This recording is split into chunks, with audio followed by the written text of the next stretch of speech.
Now, welcome to your beautiful home.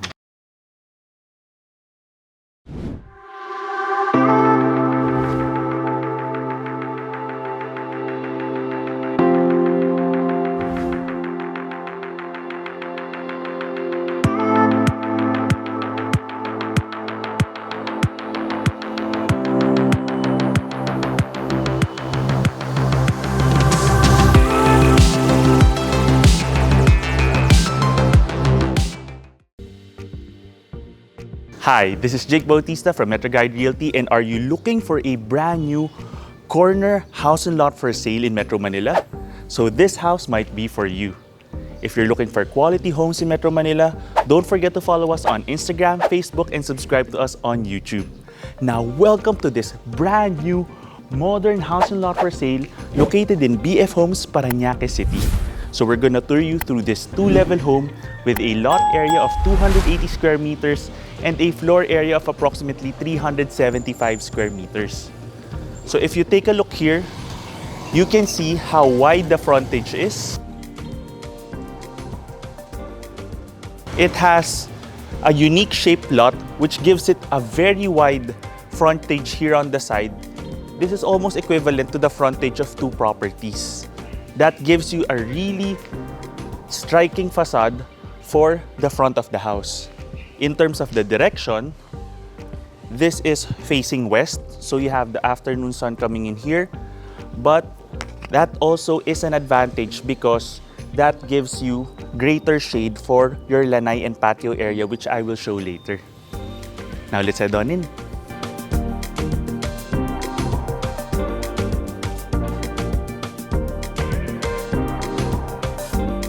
Upon entering the house, on your left side, you have the entryway and access towards the garden area. But let's take a look first here towards the right side where you have a spacious carport area for 3 vehicles.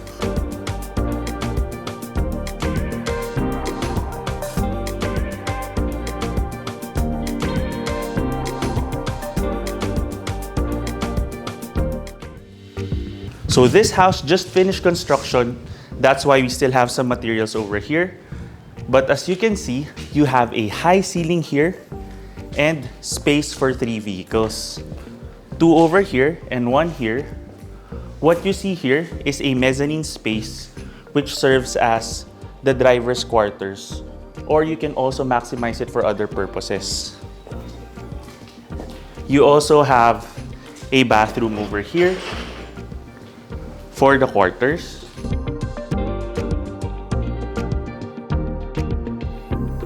And now let's head on in towards the entry.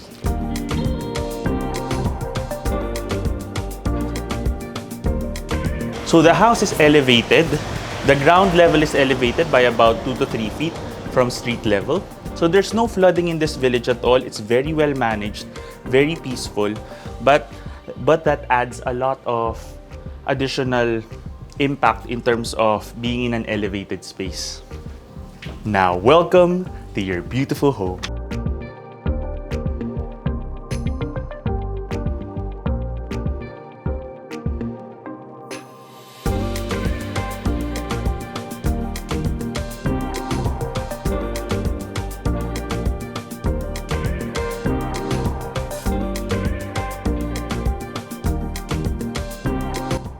The builders really thought out the design of the property because you have a high ceiling here upon entering the house.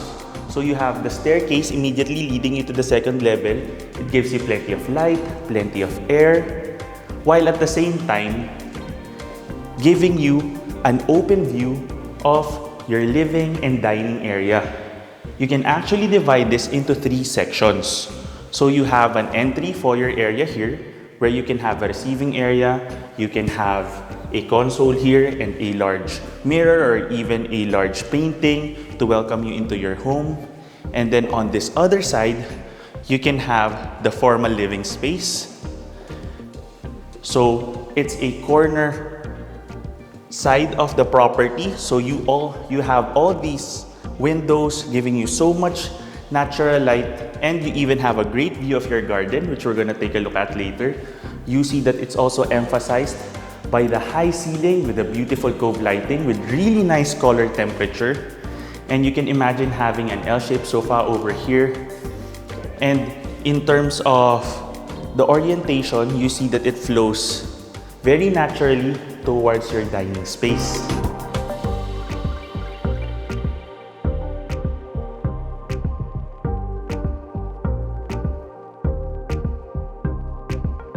Your dining area is also very well integrated to your kitchen and lanai space.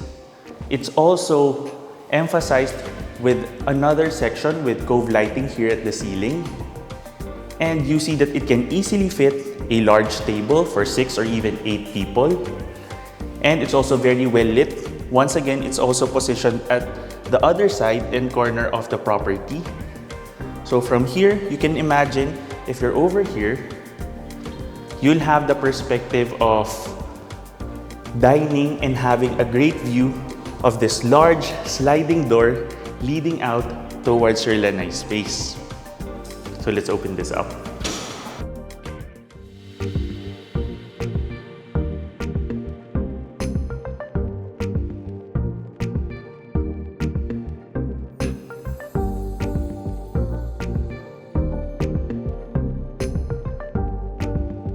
Welcome to your fantastic lanai and garden space.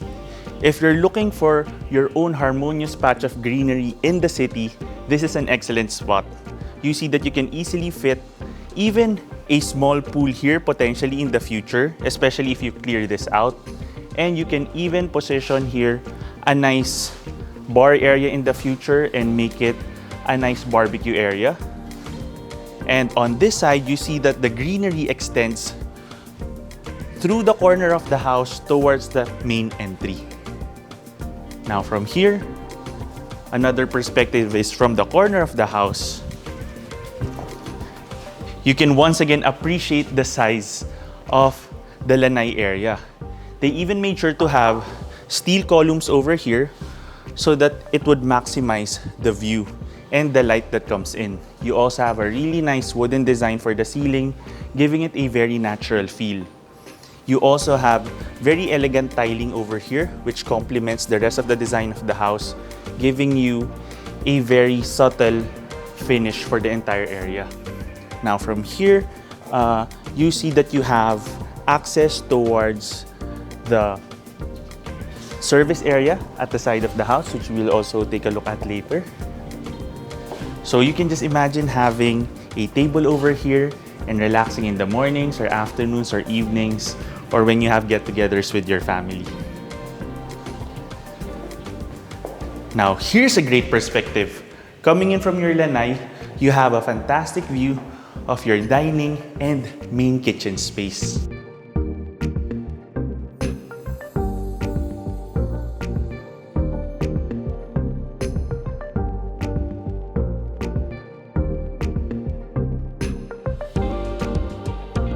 It has a very open feel, but at the same time, it gives you a lot of area in terms of maneuvering when you're cooking and moving around. In terms of the ratio, you also have a very good distance between the refrigerator, the oven space, and the sink, which is actually should not be greater than about 1 to 2 meters between each other, because these are the 3 most used areas.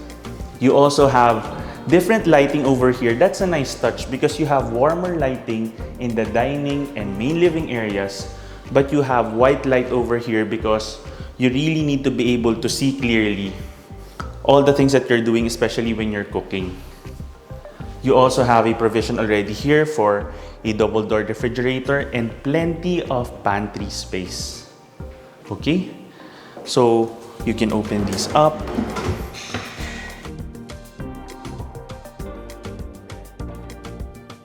Now from here, you have an access door leading towards the side of the house.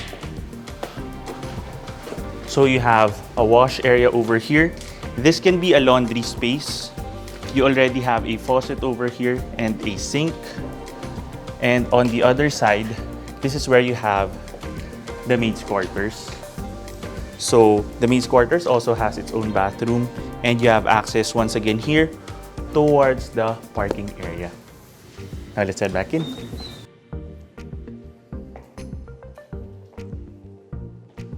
So the house really maximized the corner positioning of the property because you can clearly walk around the entire front of the house with a really relaxing patch of greenery. Now from here, let's now take a look at the first bedroom.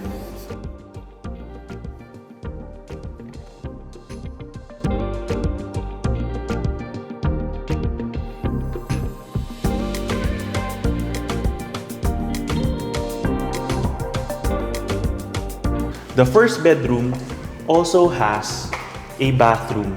The house doesn't have a formal powder room, but what's nice is the positioning of the first room's bathroom can also serve as a powder room because you still have a hallway space over here. So guests can essentially come in without having a view of most of the bedroom here. Now let's take a quick look. You see that it has a really nice and modern finish.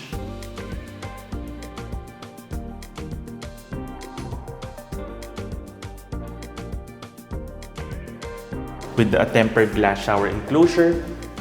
And from here, you have your first room. So we just have some construction materials over here that are gonna get cleared out, but you see that you have this oversized window giving you a view of your parking space. You can call this a multi-purpose room because you can maximize it as a home office, a playroom, or even a bedroom or guest room, a library or a music room. It's up to you.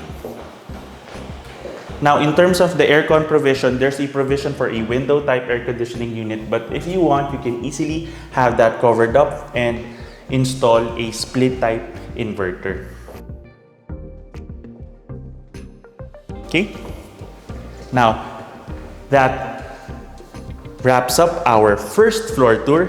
Now it's time to take a look at the second level where we have 4 rooms. Your master or primary bedroom and 3 more rooms. Let's go. So I'd just like to point out that the steps are made of hardwood and they're also very low and easy to climb. Another nice touch is it even has a landing right here in the middle, so it's not tiring to go up and down. And once you come up, you have an open hallway space and the entire area opens up towards a great view of the front of the house with these large windows. So you can even potentially have a light fixture over here to really brighten up and give more character to the space. I'd also like to point out that this house has a really nice potential in terms of placing artwork because of all the white spaces. This house would be a great spot also if you're into collecting art. Okay, and now from here, let's take a look at your master or primary bedroom.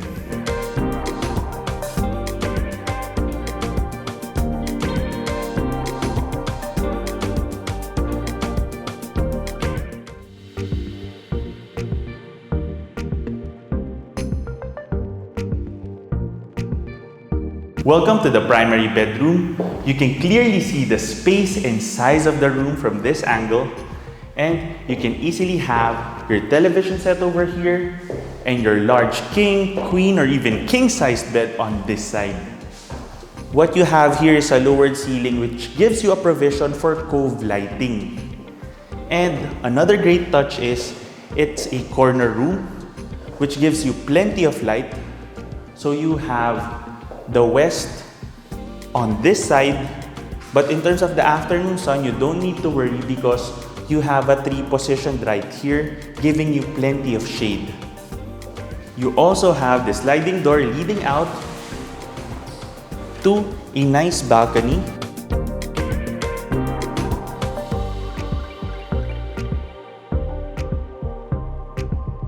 We're just showing you this angle so that you can really see the space of the balcony. And what's really nice about the positioning of the tree is It's right in front of the house, but in terms of its growth, it doesn't grow into the property, but still gives you plenty of shade and also privacy for your balcony space and your master bedroom. Now let's head on in. Now it's time to take a look at your primary bathroom and walk-in closet.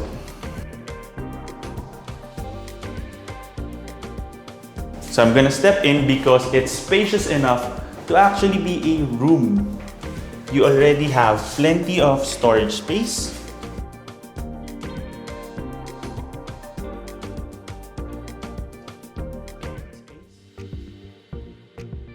Really nice custom cabinetry. The tone and color of the wood design really complements the tiling throughout the rest of the bathroom. You also have a really nice alcove bathtub over here and a tempered glass shower enclosure. So no part of here feels forced in any way. They're all very well integrated, and you even have a really nice dual vanity sink space with really nice indirect lighting, also with a very hotel-like feel for your counter over here. Okay, now let's head on towards the next bedroom. So what's really nice is they were really able to maximize in terms of the design for the property. You have your master bedroom really positioned at the second floor at the corner of the property, but you're not exposed because of the tree outside.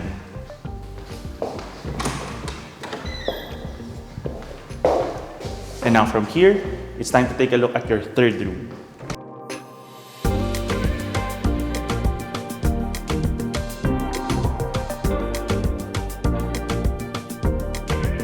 Your third room is an excellent option, especially if you have a young child in the family that you want to be very close to the master bedroom. So the space here is excellent for having a single bed. You still have a high ceiling giving you more space and room, and you already have a built-in space here where you can have a television set and even built-in cabinetry. Now from here, you have a solo bathroom.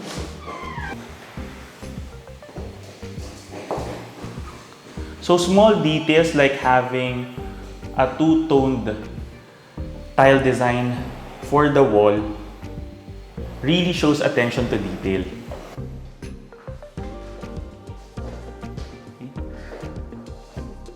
And now let's take a look at the next bedrooms.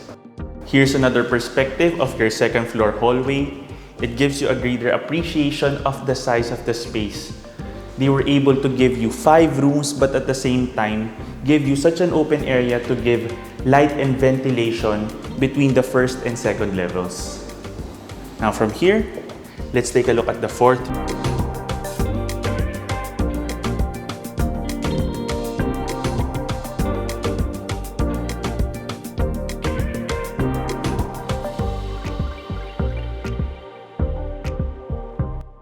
The fourth and fifth rooms have a shared bathroom, but in terms of the size, this is slightly larger than the last room. And you also have a provision for cove lighting and a provision for a window-type air conditioning unit.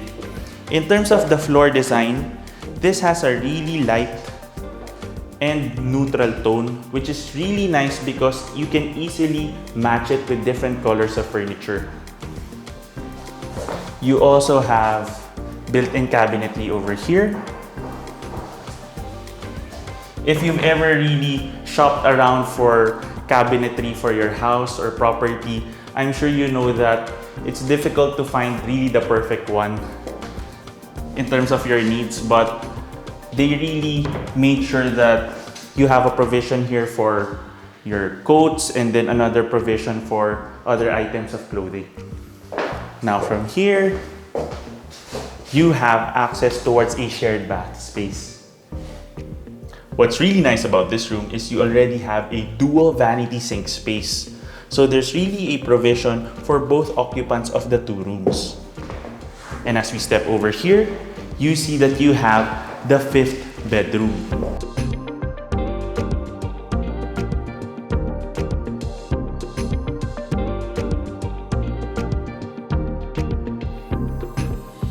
In terms of the size, it's about the second or third largest room in the property. Of course, you have the master bedroom, and then the next bedrooms which have a large size would be the room downstairs and then this room. What really makes this stand out is it's a corner room, but at the same time, it also has the second balcony in the property. So it also already has a provision for cove lighting, and you have really nice custom cabinetry over here. This is where you can have your TV, and you can imagine this view from your bed and having your television over here. And you have a lot of light coming in here. I'd like to point out again the screen door. From this angle, you can see that it's slightly larger than a typical Juliet balcony. So you can really use this space to just relax and have a breather and have plenty of ventilation. You even have really nice downlights over here, giving a nicer look for the facade in the evenings and giving you plenty of light as well.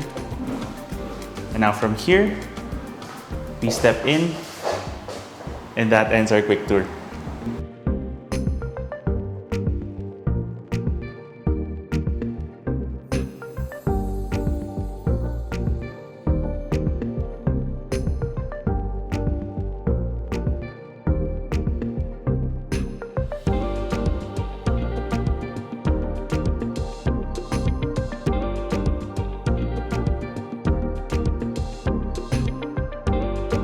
If you want to know more about this property or visit it in person, just click the description below where you can get in touch with us through our email and number shown there. You can also follow us and message us on Instagram and Facebook. Once again, my name is Jake Bautista from MetroGuide Realty. Thank you for watching, and we look forward to bring you clarity, quality, and convenience in finding a great Metro Manila home for you and your family.